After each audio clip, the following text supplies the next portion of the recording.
Hello, my name is Dave. Today I'm here to read the Daily Reflections book for February 8th, 2026. It's called Convincing Mr. Hyde. Even then, as we hew away, peace and joy may still elude us. That's the place so many of us AA oldsters have come to.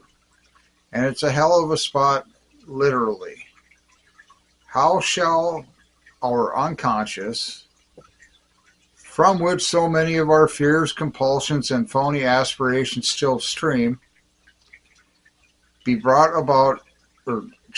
be brought into line with what we actually believe, know, and want?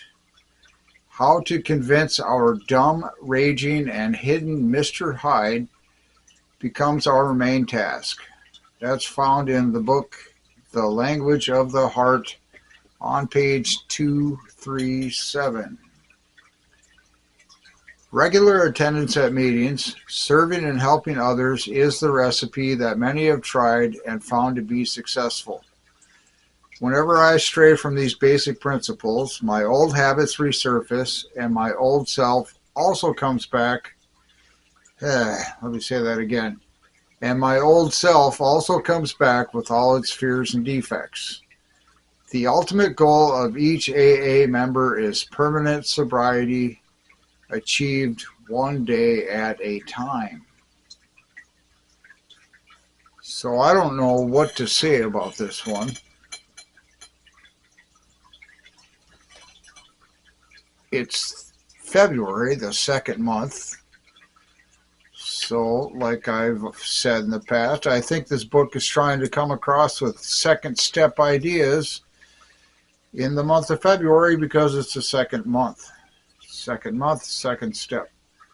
Just for, I don't know, logistical purposes in what's going on at this channel.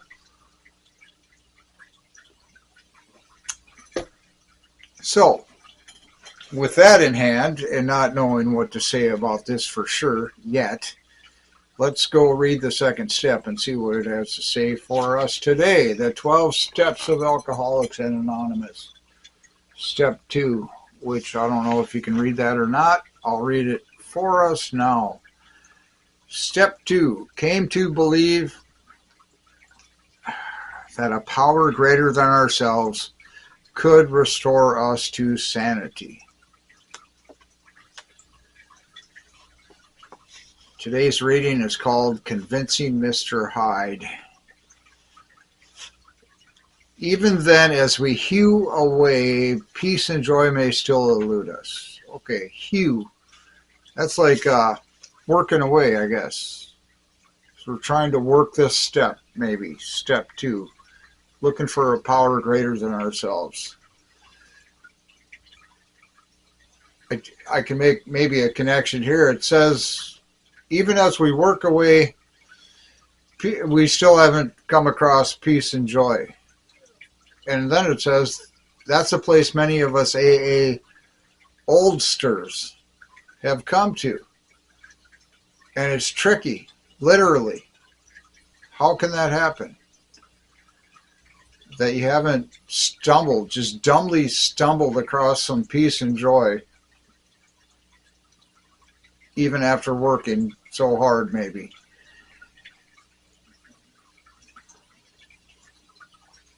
How shall our unconscious, from where all this yuck comes from, be brought into line with what we actually believe, know, and want? How do we convince our dumb, raging, and hidden Mr. Hyde becomes our main task? And then at the very end of today's reading, it says, the ultimate goal of each AA member is permanent sobriety, achieved one day at a time. So here, I think I can make some connections here with using my experience. I don't know if I should. Let's start with my second time and most current time through treatment alcohol treatment, and that was 2006, I think, December of 2006. And everything aside from I was desperate to get sober, I had hit the end of my road. I was almost literally in the gutter. And that was directly where I was heading, was death, prison, homelessness, nothing really more exciting or better than that. It just would have been a matter of time before one of those three things happened to me, because of the way I was drinking and because of the way I was thinking. So, let's see now. I got sober in 2006, or I quit drinking. Let's say that, because I wasn't sober. Whatever, I had a slightly less muddled mind, I guess, in December of 2006. And then, being desperate like I was, and at rock bottom, I can't even really pin this down except for just being a human. I wanted to survive. And I had proven to myself that I couldn't do it by myself. I couldn't just say, hey, Dave, you've got a problem drinking. Why don't you put the cork in the jug and lay off that stuff for a bit? Because it's getting out of hand. And so, I tried that. That didn't work. I had been through treatment before. It just didn't happen. There's probably a whole bunch of reasons why. And one of them, I think, maybe the important one, is that here, it says right here, convincing Mr. Hyde. What's that story about Dr. Jekyll and Mr. Hyde? Dr. Jekyll comes up with some concoction that, I think, being a doctor, he thought this concoction, this formula, this whatever potion that he had created was going to be of benefit to mankind. Because I'm just guessing, because he's a doctor, that he wanted to help people. And so he tested it out on himself, I guess. And that happens a lot. I got stories of, anyways. And something went haywire or whatever, I guess. And he turns into this Mr. Hyde. And Mr. Hyde was a monster, I guess, right? I haven't seen the movie or read the story for so many years. And I wasn't a big fan at the whatever. I don't remember exactly. But the alter ego. So, it mentioned here our unconscious, from which so many of our fears, compulsions, and phony aspirations still stream. So you got that part of your mind, the unconscious, and then you have your conscious part of your mind. That is like the part telling you, for whatever reason, you get some signal, oh, I'm hungry. Your conscious mind is the part that will say or do or something, get you to get up, stand up, and move into where you think there might be food.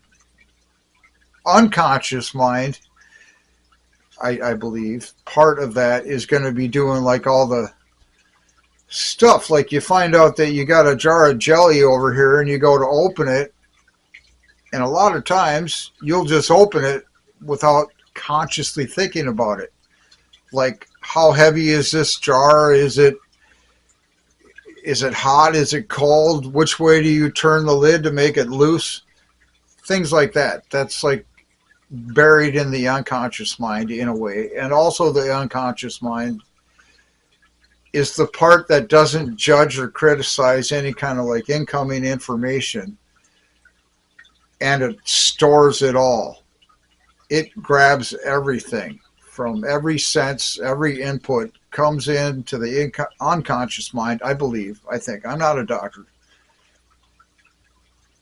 And it stores it in there. And also, so like this self-talk, when you're telling yourself, hey, Dave, maybe you should quit drinking, like in my case, I knew that consciously and unconsciously because I told myself I need to quit drinking. I heard it. I logged the information. It's stored. It's in there in the unconscious mind. And then I didn't do anything about it because I didn't ever like program my unconscious mind to call a treatment center, to ask another human for help would be a really important thing. And whatever. And then I was telling myself a bunch of, what did it say here? Our unconscious, from which so many of our fears, compulsions, and phony aspirations still stream. How do you get that reprogrammed in a way or be brought into line with what we actually believe, know, and want? And so, like in my fictitious name, Dave, what Dave wanted was peace, really. And, you know, like it says, convincing Mr. Hyde, even though as we hew away, peace and joy may still elude us. Here, let me finish this little part about December of 2006, and then re-entering into my life out of the treatment center. In my level of desperation, I decided to be more compliant, I guess, with a lot of things. And one of those was, before checking out of treatment, they said something like, there's, you know, this doesn't need to be the end. This probably shouldn't be the end of your therapy for you in particular.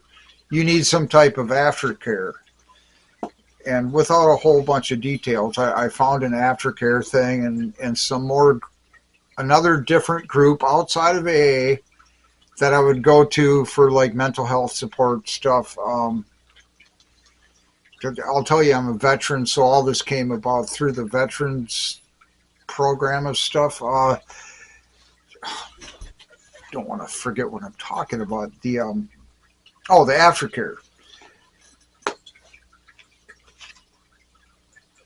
So that it all messed up in the ditch, go to treatment.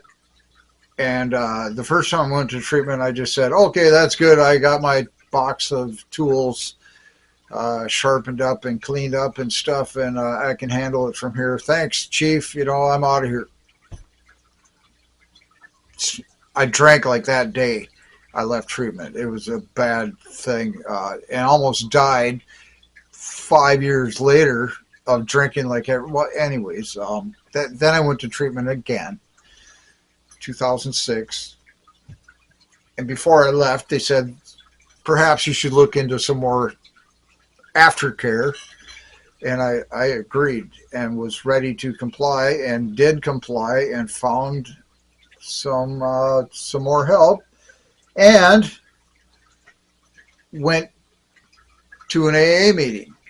I had been through AA before. I don't want to get all into the nitty gritty about that, but I didn't care because I had this lurking notion, I guess is what they call it a lot, that I wasn't an alcoholic maybe, and I thought I could just have a drink now and again, a little later after I dry out of it, something. There was just always, I'm going to drink again someday. Not today, but, you know, someday I'm going to, or something, some thought that, whatever. And that's exactly what happened. So the second time around, I go through treatment, I get some aftercare, I go back to Alcoholics Anonymous, and I listened. Doesn't mean I actually complied with or followed or here's the important thing. I understood at a pretty decent level what the people were saying and what would be a good way to work the program that would be beneficial for me. I understood that, but I still didn't want to do it. Want isn't really the right word. And this convincing Mr. Hyde, this unconscious part of me, there was something still maybe screwy wrong in there telling me you can't do this. You don't want to, whatever. It was just a negative thing in the unconscious. Consciously, I knew I would die if I started drinking again. It is another thing I'm trying to get to. And the understanding I had of, like logically, drinking for me would be the worst idea. And I really knew that. The way people were telling me to avoid that scenario where I might start drinking again, I didn't want to listen, I guess. I didn't, well, it's just a negative block, I guess, in the unconscious. So here it says, even though as we worked away, peace and joy still eluded us. So that set something off in my head today reading, well, just now when I said, I don't know what to talk about here about this particular reading. Having not found peace and joy after being cleaned up in treatment, feeling like I had some actionable steps in a good direction to go in, and enough resources to get started at this, I was feeling really good for a while. I don't know how long. Months and months or whatever. Part of this was some phenomenon called phenomenon or phenomena called treatment high, I guess, and that was a real thing for me because I thought I could save the world now or something like that. This great weight had been lifted, and if people just could feel as good as the world would be wonderful, and well, whatever. So I was feeling it was short-lived. Well, not short-lived. It wasn't like real. What did it say in today's reading? These from the unconscious, many of our fears, compulsions, and phony aspirations. Let me say it was more of an emotional thing with no substance to it. This emotion, treatment high phenomena that I was experiencing, because part of like saving the world and doing great things is going to require a lot of effort on somebody's part. Mainly the person that comes up with a vision, they got to be fired up about it. There needs to be a lot of energy output from that source to start things happening. And that's why I say, well, phony aspirations. And I realized that was nice to have this happen to me because I wanted to save the world. Then I realized right away, wait, I am still a wreck. I need to fix me first before I try and help anybody else, really. That's like another thing. There's a good movie from years and years and years ago called 28 Days. It's about recovery, kind of in a way. And they say in there, if you want a friend, get a plant, maybe. Don't get a dog, or I can't remember exactly what, but don't go get intimately engaged with another human being because you feel so good and stuff, and figure you need a partner in life to get, and then maybe ugly stuff can happen, and the alcoholic goes back drinking. Or it just can be really ugly. So wait a year, apparently, according to Hollywood movie lore, legend, whatever, And so I kind of do agree with that. That get a plant first. If you don't kill the plant, then maybe get a dog, and then or a cat or something. Or maybe a fish would be better. And then work your way backwards up the food chain to trying to involve yourself with another human being, because you ain't right yet, And so that was my advice really to myself. Also, I heard that stuff in the movie, and I'm like, yeah, I need to fix myself first before I go trying to save the world or whatever. And so I say that was nice to have happen, because, like I said, it's going to take a lot of work and energy, and I realized that right then. It's like, man, I need to really not get involved with a lot of emotional, I don't know, try and make myself better or better feeling emotionally, and I should just mellow out, man. So there's a fix for that, or a way to make that easier, or whatever, and it's, I guess in the big book they call it a sharing partner, I think. I forget the exact term. What people do end up calling it, though, is a sponsor. You get another person from, I'm assuming, and it's generally accepted as, you get another person from AA that's got some amount of sobriety behind them, so they're not like, you just don't think they're going to freak out and start drinking that afternoon. But it can happen to anybody. It's just less. Anyways, get somebody that when you look at them and you listen to them and other people look at them and listen to them, they're saying and doing things that other people seem to agree on, that this would be helpful for an alcoholic.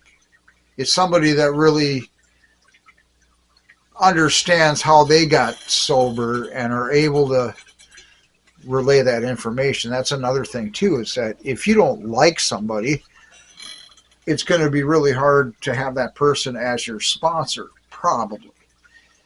If you like the person, just in whatever way that humans end up liking people, their appearance, their smell, their mannerisms, the sound of their voice, just all kinds of different things. And the results they're getting, I guess, is the really big thing. If this person seems to be working their way through life and in recovery in a way that you would like to have those same results, definitely think that would be a good sponsor. Okay, and so in the gutter, out of the gutter, into treatment, out of treatment, back into life, get a sponsor, I hear. And I didn't want to do the work to do that. I had all kinds of negative mental blocks involved with just a bunch of crap. And I wasn't ready for it yet, but I was still sober. But I was miserable. That went on for like 2 years. And then I don't know what, for sure, except for sick and tired. I got sick and tired of a lot of different things, a lot of the same things, just sick and tired. And then I got sick and tired of being sick and tired. That probably has a big something to do with why it took me 2 years before I was, there's some other stuff that I might get into. That finally, I don't know, people say things like your will was broken. They try and break your spirit. This is not in AA in particular. It's more like in the military. I was in the military, and they take people in boot camp, or it's like training a horse too, a wild horse.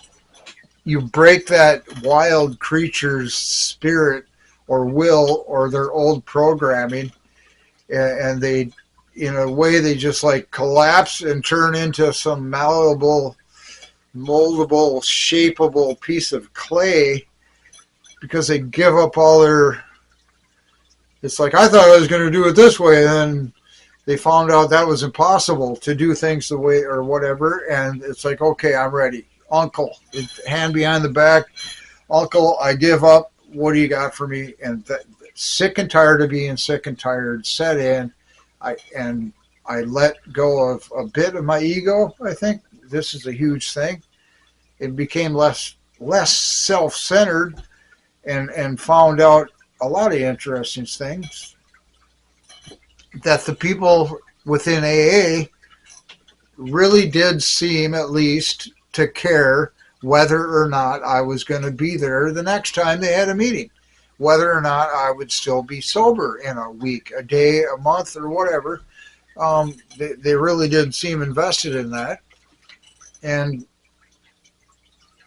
you know, I started to understand. Now I've been going to meetings for like 18 years plus something.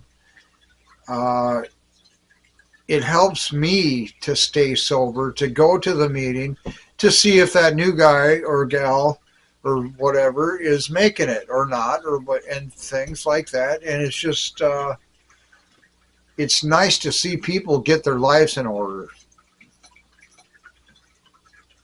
Okay, so where am I here? Convincing Mr. Hyde, the unconscious mind, to Dr. Jekyll that wants to do good but has something wrong like alcoholism, and they create a monster that just does unspeakable things, and then, you know, Miss Dr. Jekyll wakes up, comes to, sobers up, and just looks around and like, what is a car doing in the bushes? Whose house is this? Things like that. Waking up in jail, just all these. Once you finally come to after a blackout drinking thing, and then, okay, part of my sick and tired thing, in the drinking I was getting sick and tired of that type of thing, but I couldn't seem to convince myself that I could get help, or there was a way to somehow slow this runaway train down, to get some help, to get some clarity in life, to get some joy back and just living. And that took like I said, this boot camp thing or whatever, or a wild horse. It was a lot like that. It took life just to beat me down for me to, you know, come to, snap to be like shaken back into reality, going, you can't just keep drinking like this, because of lots of reasons, death being a big one. So anyways, how do we put this together? Came to believe that a power greater than ourselves could restore us to sanity. And how do we convince Mr. Hyde? And then it said these things that are in our unconscious, where a lot of our fear, compulsions, and phony aspirations still stream. How do you bring that into line with what you now believe?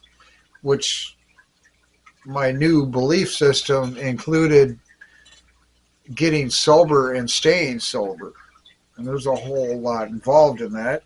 Not an unmanageable amount, though.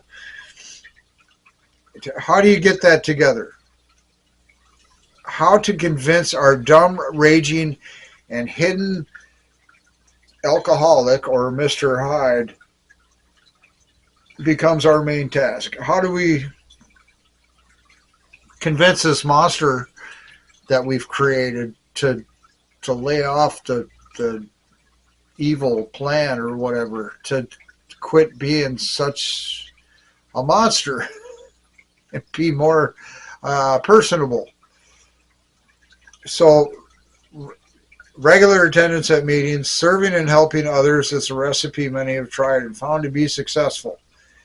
Whenever I stray from these basic principles, my old habits resurface and my old self, the monster, Mr. Hyde, comes back with all its fears and defects. The ultimate goal of each AA member is permanent sobriety, achieved one day at a time.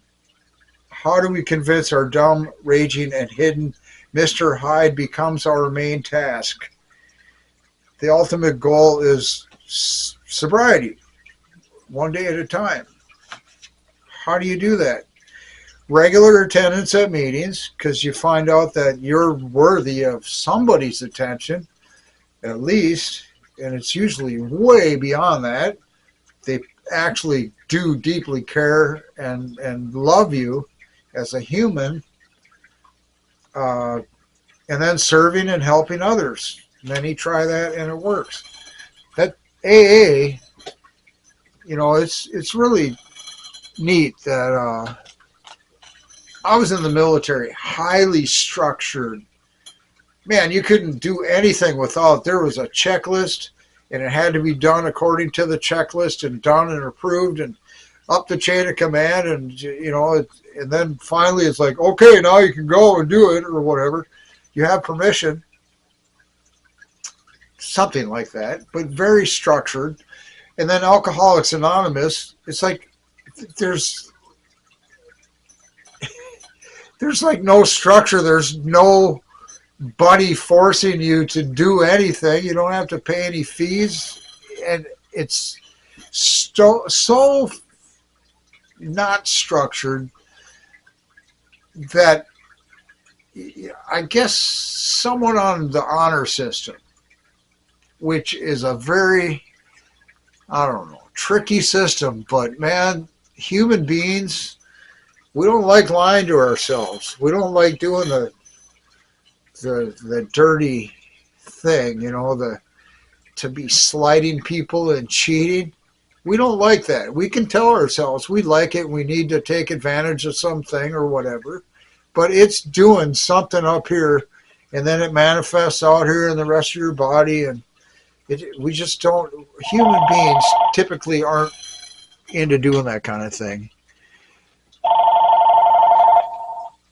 And so, let's see, that's abrupt interruption. We don't like that, taking shortcuts and cheating, say. God, that just... Can't talk, busy, call back in a long while, thank you.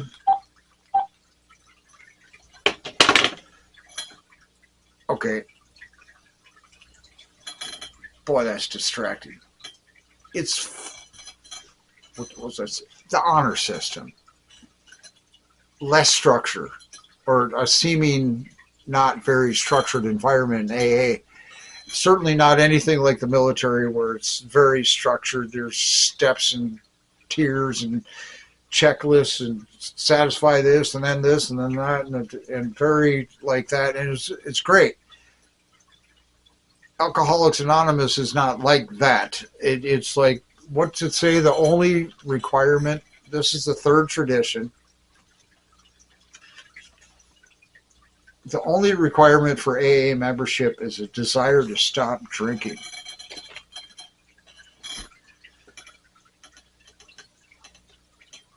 That's the only requirement. And what's it say about our...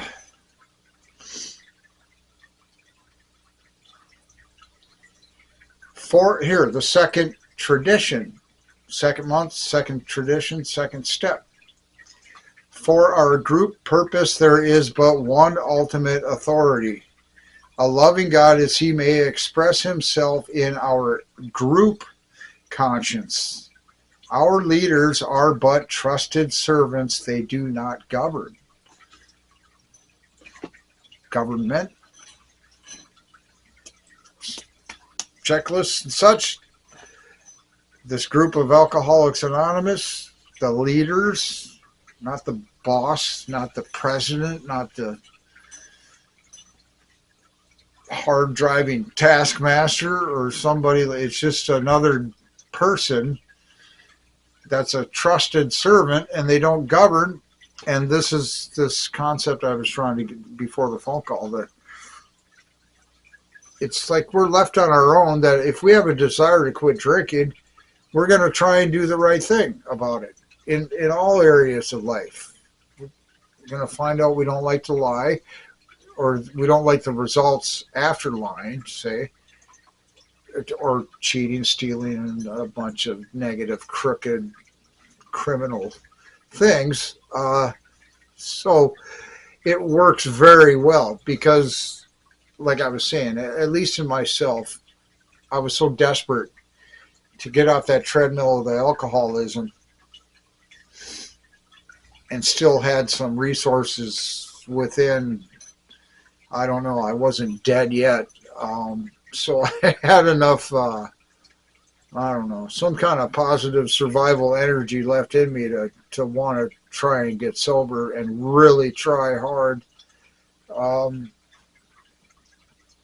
That the freedom involved in the AA thing was refreshing, because that was I still had this mindset. This is part of that negative block I had, where it's like it was suggested highly that I get a sharing partner or a sponsor, as it's more commonly known, within AA, because that can really be helpful. And it took me 2 years to start to agree with that. The sick and tired thing was, it's exhausting, really. And finally, I had, like the first way, before going into treatment, everything was just such a mess and so painful that I just really didn't want to do another day. I wanted to die, literally. It was so painful. So then getting into treatment and all this stuff, getting along the way here, where am I going with this? That just really jolted me about